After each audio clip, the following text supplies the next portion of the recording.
Assalamualaikum warahmatullahi wabarakatuh. Selamat siang pemirsa. Tidak lupa kami ingatkan, pandemi akan pergi bila kita saling jaga dan saling peduli. Ayo cegah gelombang baru datang kembali. Berani ingatkan orang lain untuk lindungi diri. Betul sekali. Kencangkan lagi maskermu, kurangi mobilitas dan juga hanya bila perlu.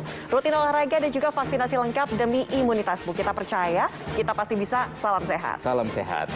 Ya Rizky, untuk kabar pertama ini nanti kabar siang tentunya kita akan menyajikan beragam informasi ya. Apa yang pertama nih Ki?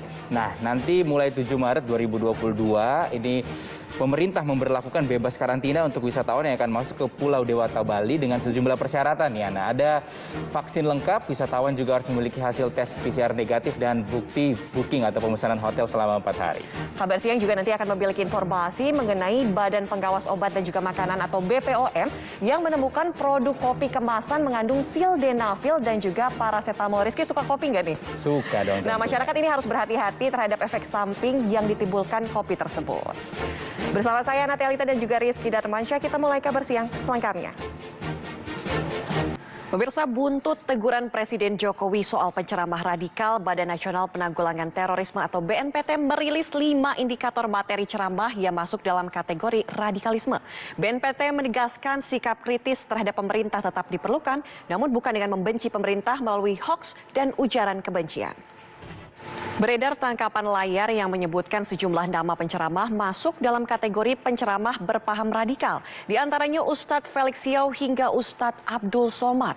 Meski begitu, tak ada keterangan apakah beredarnya daftar penceramah tersebut berkaitan dengan rilis dari BNPT sebelumnya. Pemirsa, sebelumnya Presiden Jokowi menegaskan pihak TNI Polri termasuk dari kalangan istri para anggota tak bisa mengundang penceramah semaunya meski atas nama demokrasi. Meski teguran dipandang sebagai sebuah kewajiban seorang kepala negara, namun penetapan kriteria penceramah radikal dinilai jangan menjadi alasan untuk membungkam kritik dari masyarakat. Indonesia atau MUI mempermasalahkan penggunaan istilah yang harus dikaji lagi dalam rilis BNPT soal indikator penceramah radikal seperti ciri mengkafirkan dan juga sikap penceramah.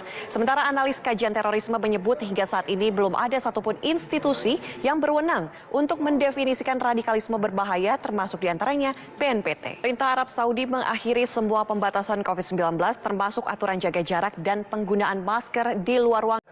Terima kasih masih bersama kami. Pemirsa, setelah pemerintah Arab Saudi mengakhiri pembatasan COVID-19, pemerintah Arab Saudi menghapus semua pembatasan COVID-19 termasuk aturan jaga jarak saat beribadah. Mereka yang datang ke Arab Saudi tidak perlu melakukan PCR dan karantina, namun harus mempunyai asuransi jiwa. Berikut penjelasan Duta Besar Republik Indonesia untuk Arab Saudi, Abdul Aziz Ahmad. Dan pemirsa, berikut adalah sejumlah aturan yang berkaitan dengan pelonggaran protokol kesehatan COVID-19 di Arab Saudi. Pemerintah Arab Saudi mengakhiri semua pembatasan COVID-19 termasuk aturan jaga jarak dan penggunaan masker di luar ruangan. Jemaah haji dan umroh yang datang ke Arab Saudi tidak perlu PCR dan karantina, namun harus mempunyai asuransi jiwa. Kemudian bagaimana penerapan aturan protokol kesehatan baru untuk beribadah di Tanah Suci? Kita akan berbincang bersama Sofawi, seorang warga negara Indonesia yang berada di Mekah, Arab Saudi.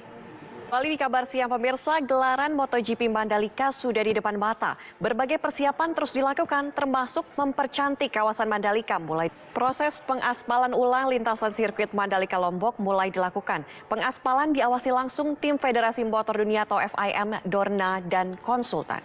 Sementara itu pemirsa, perusahaan listrik negara atau PLN wilayah Nusa Tenggara Barat telah menyiapkan sistem suplai listrik. Menteri BUMN Erick Thohir menyatakan tiket balapan utama MotoGP Mandalika habis terjual. Hal tersebut diklaim menunjukkan antusiasme masyarakat yang begitu tinggi. Saat ini hanya tersisa tiket untuk hari pertama dan juga hari kedua. Proses pembangunan sirkuit Formula E di Ancol, Jakarta Utara terus dikebut. Saat ini pembangunan sirkuit Formula E sudah mencapai 52% dan akan rampung akhir bulan April 2022.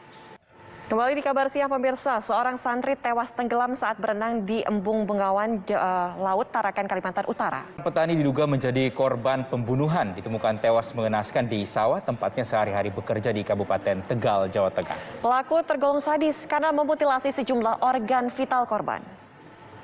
Pemirsa, seorang perempuan muda tanpa identitas ditemukan tewas di area pesawahan di Kabupaten Tegal, Jawa Tengah. Berdasarkan hasil otopsi, korban yang tengah hamil 6 bulan diduga meninggal dunia karena dibunuh. Pemirsa, seorang warga di Kabupaten Tulungagung, Jawa Timur menemukan sebuah arca Ya, kita ke informasi selanjutnya dari mancanegara. Pemirsa, invasi militer Rusia di Ukraina memasuki hari ke-11. Gencatan senjata sempat diberlakukan di 2 kota untuk memberi kesempatan warga mengungsi. Namun tak sampai 2 jam kemudian, baku tembak kembali terpicu. Pemirsa, informasi tadi sekaligus menutup jumpa kita siang hari ini. Perbaharui terus informasi Anda melalui laman tv1news.com. Melalui kerabat kerja yang bertugas, saya Natelita dan Rizky Darmansyah pamit undur diri. Terima kasih, sampai jumpa. Sampai jumpa.